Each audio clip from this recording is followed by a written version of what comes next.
Greetings from BB Max. And welcome to our show. Yes. Now the topic that we will be speaking about today is very controversial. It has become a third rail of politics. And what do we mean by third rail? The third rail means the topic is so controversial, politicians avoid talking about it. Yep, they don't want anything to do with it. But before we jump on the third rail, we want to remind folks of something that we spoke about on our previous show. And that is the fact that people need to pay more attention to their conscience and living by the golden rule. This is a very important aspect of today's topic. And in today's world, too many people are setting aside their conscience. They excuse it by thinking, well, everybody else is ignoring their conscience, and or, this is not that big a deal in the overall scheme of life. We have let it become far too easy to let our conscience slide rather than doing the right thing. If you ask anyone, do you live by the golden rule? Most people will reply, of course I do. And they may, but to what extent? We all need to do a better job of living by the golden rule. It would be great if we all could keep the golden rule and your conscience in front and center of your mind and make a habit of doing random acts of kindness. Yes. Now, our conscience and the golden rule are intertwined and work very well together. People are happier when they are abiding by their conscience and the golden rule, and they are less likely to bash other people and more likely to work together with others. But if you think about it, paying more attention to your conscience and living by the golden rule are pets. They're positive, empowering thoughts. And positive thinking is more likely to get positive results. Contrarily, negative actions and negative thoughts attract more negativity. So don't let the negativity of self-love and the love of money, power, and control overcome your conscience. And now it is time to jump on to one of the third rails of politics. That third rail is abortion. Our conscience tells us that it is wrong. We understand that many people will disagree with us, but we truly believe that if you listen to your conscience, you will also conclude that abortion is wrong.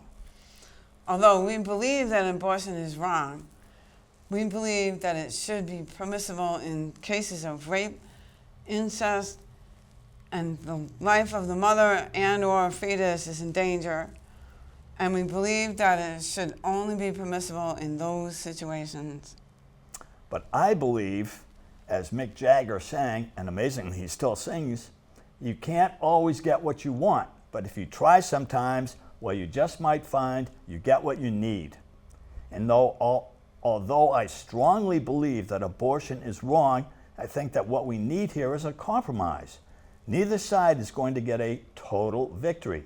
Instead of continuously bashing each other, we need to work together to find common ground.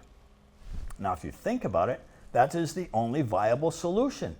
And it needs to be done at the federal level to put this issue to bed once and for all. Now, I believe that a reasonable compromise is to allow abortions up until the fetus has a beating heart.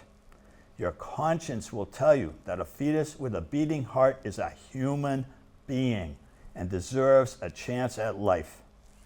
But a human being cannot have liberty and the pursuit of happiness if it is denied the opportunity of life. Yes.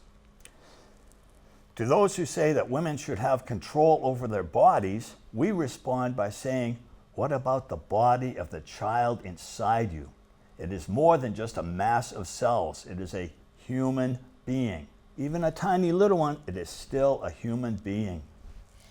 Looking at things from a different angle, if someone were to abort an animal fetus for a non-medical reason, the animal rights groups would be up in arms.